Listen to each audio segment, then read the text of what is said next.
पाल रे सब बड़ा बडेरा, सब बड़ा बडेरा वो जी, सब लोग लगाया वो जी, ठाकरिया ने समझा वो जी।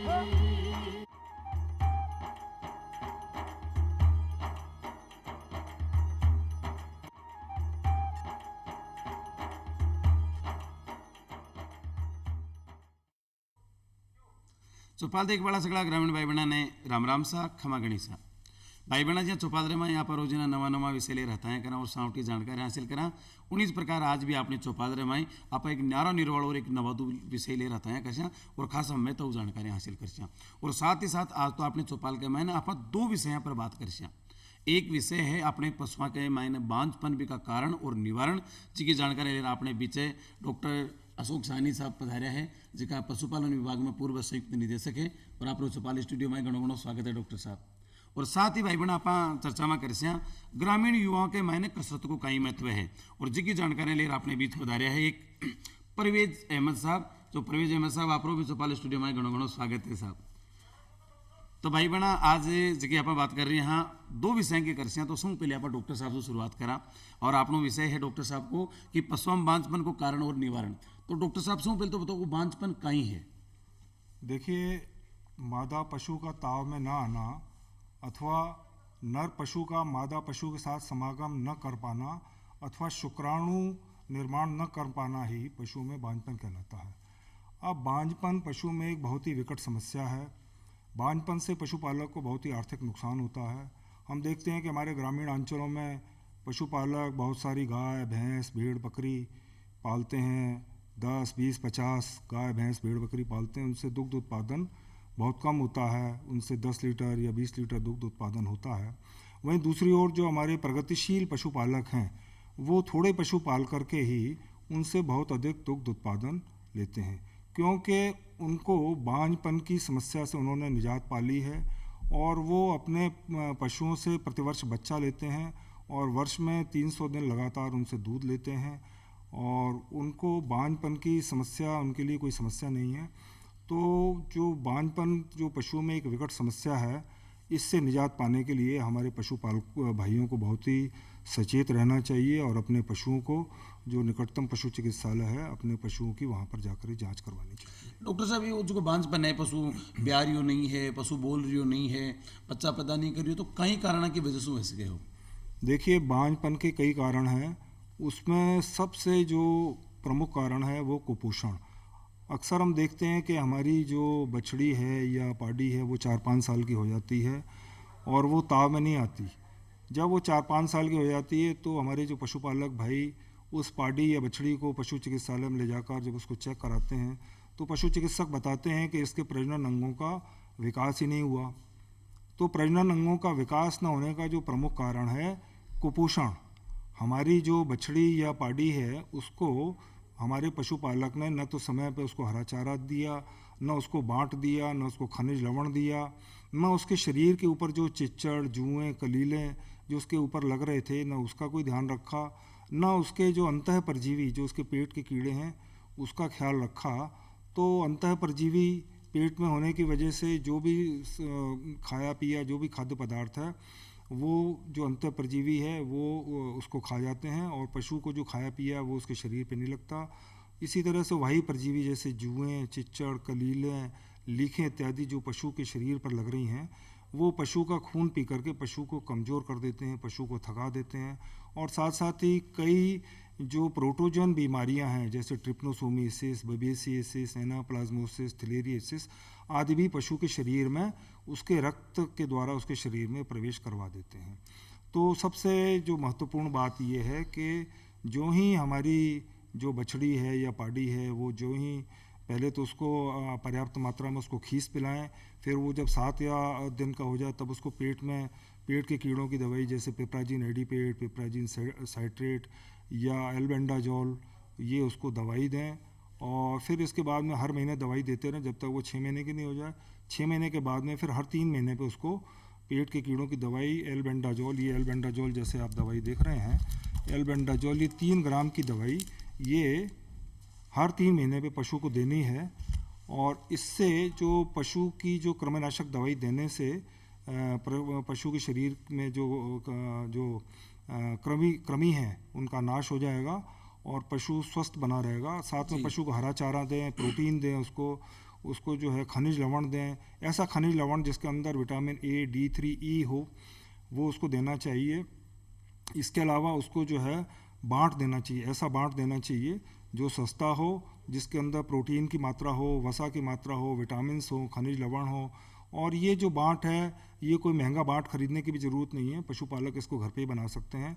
1/3 हिस्सा जो भी मौसमी अनाज जैसे है, जैसे इस समय बाजरा मक्का हो रहा है तो बाजरा मक्का 1/3 हिस्सा बाजरा मक्का, 1/3 हिस्सा खल और 1/3 हिस्सा चापड़, ये घर पे ही बना करके पशुपालक को आवश्यक रूप से उसको 1-1.5 किलो अगर देते रहेंगे तो पशु निश्चित रूप से जब भी वो वयस्क हो जाएगा तो पशु ताव में आ जाएगा। जैसे बछड़ी है, अगर संकर नस्ल की बछड़ी है तो वो करीब 15 महीने की ताव में आ जाएगी और 9 महीने एक बार अगर उसका गर्भ ठहर गया तो 9 महीने 9 दिन में भी आ जाएगी।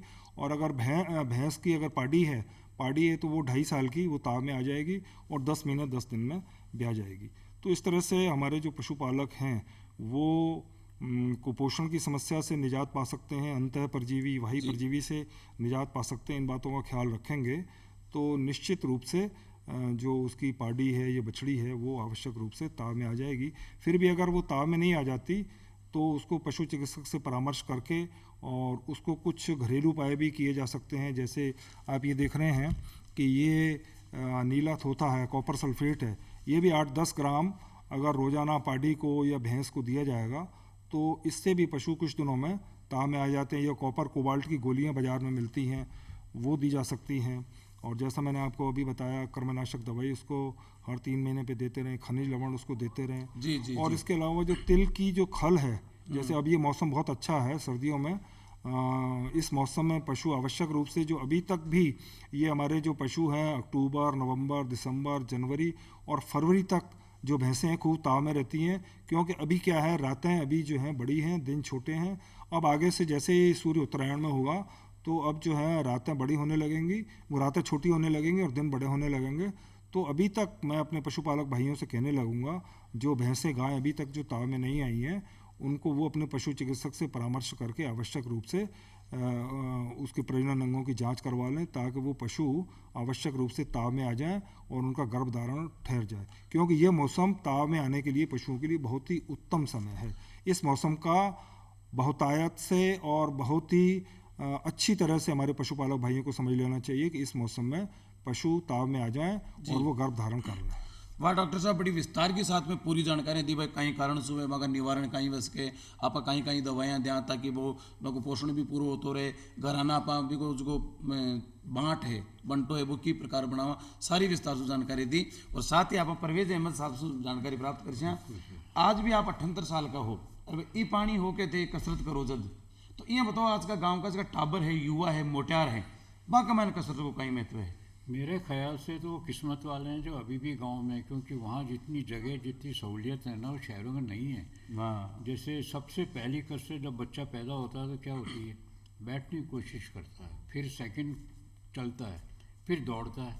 तो हम ये बेसिक कसरत तो भूल गए, चलना और दौड़ना। आज यहाँ से पान लेने जाना है तो मोटरसाइकिल, सब्जी लेने जानी है तो कार। तो कसरत कहाँ हुई? आप जिम में जाके 1 घंटे में अपनी एनर्जी वेस्ट करिए, क्या कैलोरीज वेस्ट हुई? कुछ नहीं होएगी। फिर आके आप पसर गए, राम सिंह पानी ला दे और मोहन सिंह सब्जी ला दे। तो ये सब कसरतें हैं और ये गांव से शुरू होती हैं। मैं खुद मेरे बचपन में हमने जो गांव में खेल खेले थे, अगर वो आज वापस से खेलने, हालांकि शहरों में खेल नहीं सकते, जैसे गुलाम लकड़ी होती थी झुर्री, लकड़ी फेंक के झुरझुर डंको फिर हाँ बहुत थे, हम दुलने खेलते थे, छुपम छुपलाई, कबड्डी, ये सारे फिजिकल एक्सरसाइज थी एक्चुअली। अब आप जिम बोल दो तो जिम के अंदर एक पर्टिकुलर टाइप से आप एक्सरसाइज कर पाओगे। आप ऑलराउंड अगर आपको करना है तो सबसे बड़ी कसरत तो ये है कि आप काम करते रहो जी, कुछ ना कुछ। और फिर जैसे होता है कि कपड़े तो सिलवा लिए भाई, इसमें थोड़ी खूबसूरती के लिए धो भी लिया, प्रेस भी कर लिया। तो ये जो जिम है ना, सो कॉल्ड मशीन वगैरह, ये बाद में पॉलिश करने के और उसको थोड़ा सा अच्छा करने के लिए है। अदरवाइज़ जो आप कह रहे हैं ना ग्रामीण में, वो सारे खेल मौजूद हैं जो कि यहाँ पे जिम में खेलते हैं। उठक बैठक जिम में वेट लगा के करते हैं, वो खाली कर सकते हो। दंड, आप बिना वेट के कर सकते हो, आपका खुद का वेट काफ़ी है। और टहनियों में लटक जाओ, दरवाजे में रॉड लगा के लटक जाओ, तो ये ऐसा कोई गांव नहीं जिसमें ये काम नहीं हो सकते हो। तो वहाँ से शुरुआत करके फिर आपको पर्टिकुलरली कौन सी पोस्चर, मान लो चेस्ट बढ़ानी है, फिर आप ये एक्सरसाइज कर लें। ये भी ज़रूरी नहीं कि जिम में जाओ। हमने जब हम लड़के थे कॉलेज में, तो हमने डंडे पे इधर डब्बे में सीमेंट, इधर चूना भर भर के हमने ऐसे एक्सरसाइज कर ली। वाह। तो वो भी एक्सरसाइज कर ली। अब आज किसी को कहूँ तो हंसते हैं लोग, तो कोई बात नहीं, अब क्योंकि अब फैसिलिटीज़ हैं, सहूलियत हैं, तो आप जिम में चले जाओ।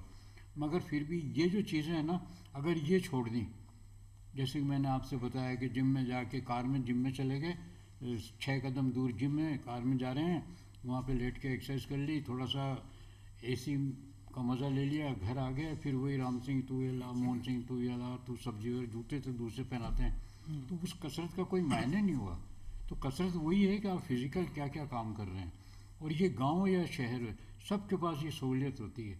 और गांव के अंदर तो मैं बता रहा हूँ, सबसे पहला यही है, बैठक, डंड लगा लो, और बाकी जैसे टहनियाँ वगैरह पेड़ हैं, आज भी किस्मत से जहाँ जहाँ है, अब लटक लो, पुलअप्स चिनअप्स कर लो, अपने शरीर को ऊपर खींचना, इससे बैक वगैरह अच्छी हो जाती है। और प्लस ऐसा भी नहीं कि खाली आप एक कसरत कर करके अच्छे हो जाओगे, फिर आपको उसमें डाइट भी चाहिएगी। तो डाइट में भी मैं तो ये चाहूँगा कि जितना कुदरत के नज़दीक डाइट ले पा रहे हो ना, अच्छा है, बजाय इसके कि बड़े बड़े आप स्टेरॉइड। नहीं, आप बता रही हो कि कुदरत के नज़दीक डाइट, अब कुदरत का नज़दीक डाइट कहीं है? जैसे ये आप गेहूँ है, बाजरा है, मक्का है, जैसे डॉक्टर साहब ने बताया, ये सारी चीज़ें हैं। आप इनको अगर लगातार काम में लेते रहोगे, साथ में दूध है, सब्जी है, फल है, तो शायद कोई आपको ये बड़े बड़े डब्बे 5-5 हज़ार के लेने की जरूरत नहीं पड़ेगी। अच्छा। और एक्चुअली क्या होता है, कुछ लोग स्टेरॉइड भी खा लेते हैं। कई लड़के ऐसे हैं, नहीं हम तो ऐसा होना चाहते हैं सर, तो वो स्टेरॉइड खाएंगे, उस वक्त मोमेंटरीली बहुत फ़र्क पड़ता है उनके शरीर में, बढ़ भी जाते हैं, और वो कब जाते हैं ये किसी को नहीं मालूम पड़ता। मैं मेरी जानकारों में जानता हूँ जिन लड़कों ने खा लिए, किसी का हार्ट अटैक हो गया, किसी की किडनी फेल हो गई, किसी के लंग्स फेल हो गए। ये अल्टीमेटली कोई डॉक्टर नहीं कहेगा कि आप स्टेरॉइड खाओ लड़के से। एक परवेज साहब, आप बता रही हो कि अभी हम करना चाहिए, जिम में गाड़ी में जा रही है, जिम करते हैं, फिर गाड़ी में बैठ रही है, हाँ। तो पैदल चालवा को जीवन में कत्तों को महत्व है? मैं 78 साल से पैदल चल रहा हूँ, ऊपर वाला ने साइकिल का टायर तक नहीं दिया मुझे, और पैदल चल रहा हूँ, तभी यहाँ आज बैठ के सलाह दे रहा हूँ। वरना आप मेरे यहाँ इंटरव्यू लेने आते हो, भैया उठ क्यों नहीं रहे हो? तो ये एक फैक्ट है, पैदल चलना आपको मामूली लगता है, लेकिन ये बहुत बड़ी एक्सरसाइज है। एक आदमी ने कताक दूरी तक पैदल चलना चाहिए डेली एक दिन में? ये एक्चुअली डिपेंड करता है, मतलब आपके जैसे एक बहुत मोटा आदमी है, एक ऐसा है जिसका सांस जल्दी बढ़ता है, एक ऐसा है जो कमज़ोर है। तो जैसे कोई फिक्स्ड मतलब हार्ड एंड फास्ट रूल नहीं है। जैसे लोग कहते हैं उसको 8 गिलास पानी पी लो, तो ऐसा नहीं है। जो आदमी मेहनत का काम कर रहा है वो शायद 8 से भी उसको काम नहीं चलेगा। और एक जो उस पर कंप्यूटर पर बैठा हुआ, हो सकता है 6 में उसकी काफ़ी हो जाए।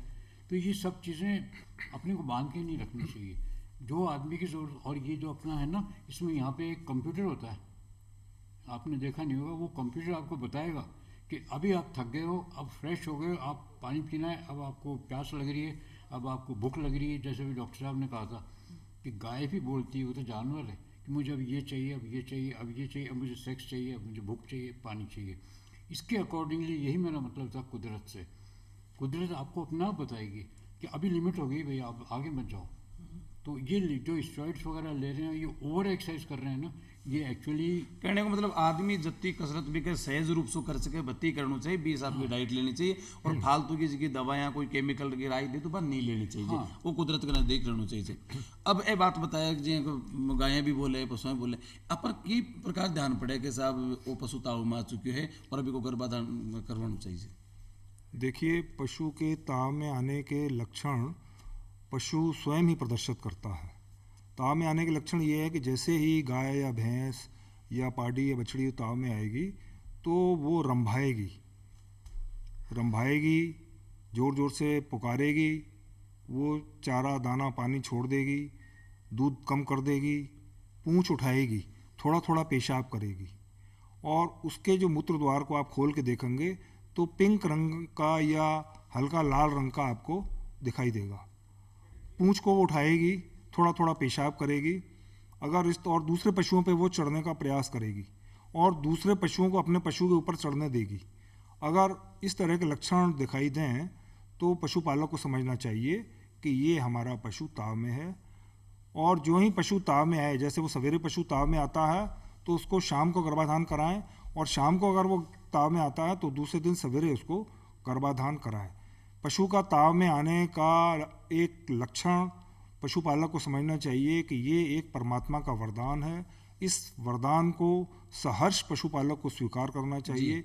पशु को ताव में आने का मतलब है कि जैसे किसान के लिए खेत में जैसे बरसात होती है तो किसान खुश हो जाता, प्रफुल्लित हो जाता, इसी तरह से पशु का ताव में आने का मतलब है कि पशुपालक को प्रफुल्लित होना चाहिए और उसको ये समझना चाहिए कि परमात्मा का वरदान है, इसको स्वीकार करना चाहिए। पशु कई बार आप देखा कई पशु गुंगो रूंगले जी भाई यानी कि बाकी गर्भधारण करने की क्षमता आएगी, यानी कि ताव में तो आ चुकी, लेकिन कोई लक्षण प्रकट को नहीं करे जी कई स्थिति में कहीं जी ये अक्सर हम देखते हैं कि जैसे कभी कभी पाड़ी, विशेष रूप से पाड़ियों में ऐसा देखने में आता है कि वो ताव में तो आती है लेकिन वो बाह्य तौर पर ये प्रदर्शित नहीं करती कि मैं ताव में हूँ। तो हमारा पशुपालक उस समय बहुत ही असमंजस की स्थिति में आ जाता, बहुत कन्फ्यूजन की स्थिति में आ जाता है कि पशु ताव में है या नहीं है। ऐसी स्थिति में उसको देख लेना चाहिए कि पशु के जो मूत्र द्वार है, जो उसकी योनि द्वार है, उसमें थोड़ी सी सूजन आ जाएगी। उसको आप योनि द्वार को खोल के देखेंगे तो आप देखेंगे वो पिंक रंग की या हल्का लाल रंग लिए होगा, उसमें से जेरी निकलती हुई दिखाई देगी। वो हो सकता पशु ना बोल रहा हो, लेकिन इस तरह का वो थोड़ा थोड़ा पेशाब करेगा, थोड़ा पूंछ को उठाएगा। अगर इस तरह के लक्षण उसको दिखाई देते हैं तो हमारी जो पाड़ी है या भैंस है उसको हम तुरंत ही पाड़े के पास ले जाना चाहिए, और अगर वो ताव में है तो पाड़ा उसके साथ में लग जाएगा, या पशु चिकित्सक को बुला करके उसको कृत्रिम गर्भाधान विधि से उसको गर्भाधान करवा लेना चाहिए। एक पशु है जो जी गाय है, अपनी बछड़ी है, पाडी है, बकरी है, भेड़ है, पहली बार गर्भाधारण की उम्र कौन सी है कि आप जो बताओ गुंगो रूम है, बार बार बोल रही को नहीं, और फिर आप तो चेक तो कर देख सका, तो कत्ती थी उम्र अभी बताओ कि पार्टी कत्ती उम्र में एक गर्भाधारण के लिए सही है, बछड़ी कत्ती है, अब बताओ थोड़ा। देखिए जो संकर नस्ल की जो बछड़ी हैं वो तो 15 महीने की, जैसे होल्स्टीन फ्रीजन है या जर्सी है, वो 15 महीने की ताव में आ जाती हैं। अगर उनको सही ढंग से हमने कृमिनाशक दवाई, उसको पेट के कीड़ों की दवाई दी है, उसको कोई उसके वाही परजीवी नहीं है, और उसको अच्छी तरह अगर हमने पोषण दिया है, उसको प्रोटीन, वसा, विटामिन, खनिज लवण, हरा चारा इत्यादि दिया है, तो 15 महीने की जो संकर नस्ल की जो बच्चियाँ है वो ताव में आ जाएगी, और 9 महीने 9 दिन में वो ब्याह जाएगी। इसी तरह से अगर एक कोई पाड़ी है, अगर उसके कोई वाही परजीवी नहीं है, अंतः परजीवी नहीं है, और उसको अच्छा पोषण दिया गया है, खनिज लवण, हरा चारा, बांट वगैरह दिया गया है, तो वो पाड़ी करीब 2.5 साल की ताव में आ जाएगी, और 10 महीने 10 दिन में वो ब्याह जाएगी। इसी तरह से जैसे कोई अगर कोई भेड़ या बकरी है तो वो करीब 10-12 महीने की वो ताव में आ जाएगी, और 152 दिन में भेड़ या बकरी वो ब्याह जाएगी। जी बहुत बढ़िया जानकारी दी परवेश साहब। अब आपसे जानकारी चाहूँ, देखो गाँव का मैं ज़्यादातर टाबर है जगह, ये चाहो कि मैं सेना में जावा, फौज के माई भर्ती हुआ, इले वहाँ बहुत जुनून भी रहे, तो वह में सबसे मुख्य समस्या आवे फौज में, एक तो लंबाई नापे, और एक सीना को नापना पे, तो लंबाई भी एकदम फिट हो जाए, सीना को नाप भी टनाटन हो जाए, एक के लिए कहीं कहीं करना चाहिए, क्या क्या कर सकते? आपको मैं एक्चुअली फैक्ट बता रहा हूँ कि लंबाई जो है ना, इसमें कई फैक्टर होते हैं। सबसे पहला तो आपका खुद का डिस्पोजिशन शरीर का, दूसरा हेरिडिटी, अगर वो नॉर्मल है तब तो कोई दिक्कत नहीं है। अदरवाइज एक सर्टेन एज, जैसे कि 18-19 साल तक अगर आप ओवरऑल एक्सरसाइज सब कर रहे हैं, ये नहीं कि जैसे लोगों को गलत फहमी है कि लटकने से लंबे हो जाते हैं, पूरा एक कॉम्बिनेशन करेंगे ना वो लोग, तो बॉडी ग्रोथ कॉन्शियस हो जाती है अपने आप। जैसे मैंने आपको थोड़ी देर पहले कहा था अपनी कंप्यूटर है, तो जैसे आज तो इसको उठा लिया मैंने, कल भी उठा लूँगा, अब अगर इससे भारी आएगा तो क्या उठा लूँगा? मैं बिल्कुल उठा लूँगा। एक ऐसी लिमिट आएगी जब मुझे जोर लगाना पड़ेगा।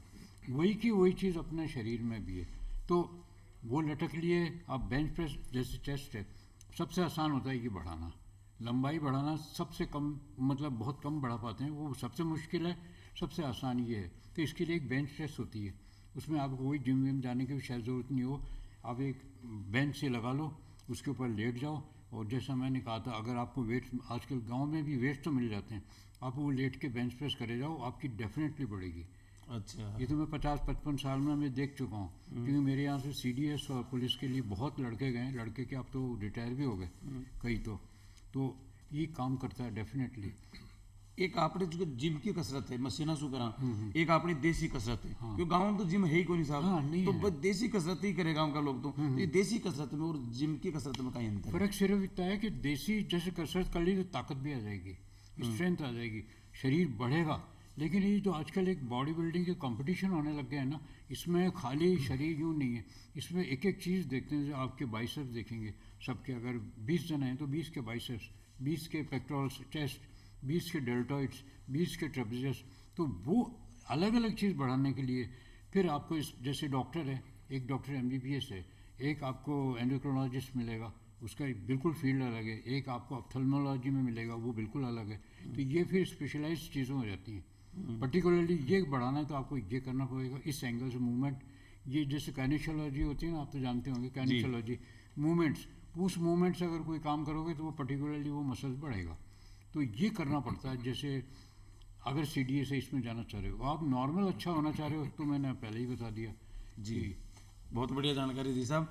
और डॉक्टर साहब अभी आप बता रहे हैं कि इतनी उम्र में बा बोल जाए, इतनी उम्र में बा बोल जाए, अब वो पशु आपने बोल भी वो आप भी वो गर्भाधारण भी करवा दी हो, चाहे वो कृत्रिम है कि प्राकृतिक है भी, तो कई बार यहाँ समस्या हो कि भी वो गर्भ गिर जाए, ठहरे को नहीं, तो बिना इनकी कई चीज़ देनी चाहिए गर्भधारण के तुरंत बाद में कि वो गर्भ ठहर सके। देखिए, कभी कभी क्या है कि हम गर्भाधान गाय भैंस का करवाते हैं और वो 2 महीने बाद हम उसका गर्भ परीक्षा करवाते हैं, पशु चिकित्सक से गर्भ परीक्षा करवा लेते हैं कि इसका गर्भ ठहरा है या नहीं ठहरा। कभी कभी हम देखते हैं कि गाय भैंस के 2-3 बार हमने उसके कृत्रिम गर्भाधान या प्राकृतिक गर्भाधान करवा लिया, उसके बावजूद भी उसके गर्भ धारण नहीं होता। तो इसके कई कारण हो सकते हैं। मुख्य इसका कारण होता है उसके कोई बच्चेदानी के अंदर कोई इन्फेक्शन है।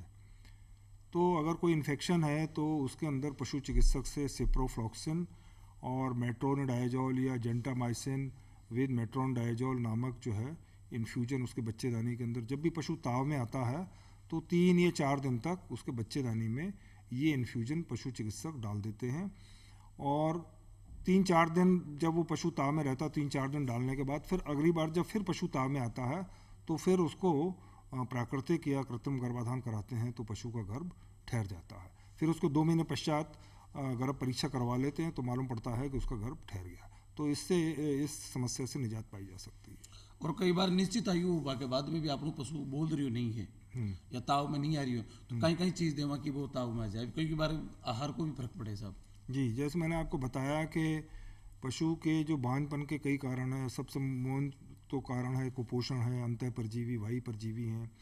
तो सबसे बड़ी बात तो ये है कि पशु को जो है शुरू से ही उसको पेट के कीड़ों की दवाई समय समय पर जैसे मैंने आपको बताया था देते रहें। वायु परजीवी के लिए जो साइपरमेथ्रिन का जो सॉल्यूशन है वो उसके शरीर पर 2% का लगाना चाहिए अगर वायु परजीवी हैं तो। उसको साथ साथ जो है हरा चारा, उसको वसा, प्रोटीन, खनिज लवण, विटामिन्स पर्याप्त मात्रा में देने चाहिए। 1.5 किलो बांट उसको देना चाहिए। बांट ऐसा हो कोई ज़्यादा महंगा हमको बांट बाजार से खरीदने की ज़रूरत नहीं है, घर पे अपन बांट बना सकते हैं। और अगर जो पशु ताव में नहीं आ रहे हैं तो उसको ये मैंने आपको बताया था, ये जो नीला थोथा है ये उसको 8 से 10 ग्राम उसको रोज़ाना 5-7 दिन तक दें। या कॉपर कोबाल्ट की जो गोलियां होती हैं वो उसको कॉपर कोबाल्ट की 4-4, 5-5 गोलियां रोज़ाना 8-10 दिन तक दें। और साथ ही 50 ग्राम खनिज लवण अच्छी कंपनी का जिसमें विटामिन A, D3, E भी हो, उसको खनिज लवण 50-60 ग्राम रोज़ाना देंगे तो पशु नियमित रूप से ताव में आ जाएगा। इसके अलावा पशु चिकित्सक से उसकी जो ओवेरियन मसाज, उसकी ओवरी की मालिश करवा लेनी चाहिए, लिगोल्स आयोडीन टेम्पोनिंग करवा लेनी चाहिए। और पशु को अगर कुछ दिन तक हलवा, गांव में क्या हलवा बना करके भी हम देंगे, उसमें अगर 30-40 ग्राम हल्दी मिलाकर देंगे, अगर 1 हफ्ते तक ये भी देंगे तो इससे भी पशु ताव में आ जाता है। या अंकुरित गेहूँ, अंकुरित बाजरा, उसको 1-1 किलो रोज़ाना अंकुरित करके उसको रोज़ाना 15-20 दिन तक देंगे तो उससे भी विटामिन A और विटामिन E उसके अंदर डेवलप हो जाता है, इससे भी पशु ताव में आ जाता है। इसके अलावा जो तिल की खल है, तिल की खल को भी गर्म करके इस मौसम में अगर देंगे तो पशु ताव में आ जाएगा। इस मौसम का हमको बांझपन के लिए भरपूर इस्तेमाल करना चाहिए और जो भी पशु अभी तक ताव में नहीं आए हैं पशु चिकित्सक से परामर्श करके बांझपन की समस्या से निजात पा लेनी जी चाहिए। डॉक्टर साहब बहुत बढ़िया जानकारी दी। और परवेज साहब, डॉक्टर साहब आप चौपाल स्टूडियो में पधारे वास्ते आपने घना घना रंग कुछ बोल दूं अभी, ज़रूरी, बहुत ज़रूरी चीज़, जी अगर इजाज़त हो तो। अभी आप दोनों बात कर रहे थे ना कि भाई वो कैसे मालूम पड़ता है, फिर उन्होंने कहा अगर ऐसा हो रहा तो ऐसा करो, ऐसा हो रहा तो ऐसा करो। मेरी सिर्फ जानवर पालने वालों से एक छोटी सी रिक्वेस्ट है कि जानवर को जानवर समझ के मत पालो। और लोग बोलते हैं ना बेज़ुबान जानवर, कोई जानवर बेज़ुबान नहीं है, हमारे पास उनको समझने की कुव्वत नहीं है। अच्छा मैं बता रहा हूँ, मेरा एक्सपीरियंस है 50-70 साल का, कि जिस वक्त कुत्ता भौंकता है तो मैं उसकी आवाज़ से बता सकता हूँ कि डरा हुआ है, गुस्से में है, या ये प्यार जता रहा है। इसी तरह जिस वक्त सूअर आप देखो, एक तो अपने बच्चे के साथ घूमती है, उसकी आवाज़ अलग होगी, जिस वक्त उसको ये लोग पकड़ते हैं ना मारने के लिए, उस वक्त आवाज़ अलग होती है। ये कि ये बात गाय और भैंस में भी है, तो उसको बजाय इसके कि अपन कमाई का ऑब्जेक्ट माने। जी बहुत बढ़िया बात बताई, पण समय के भी मर्यादा है, इसलिए भाई बना आपसे इजाजत, फिर मिलता नहीं। राम राम सा।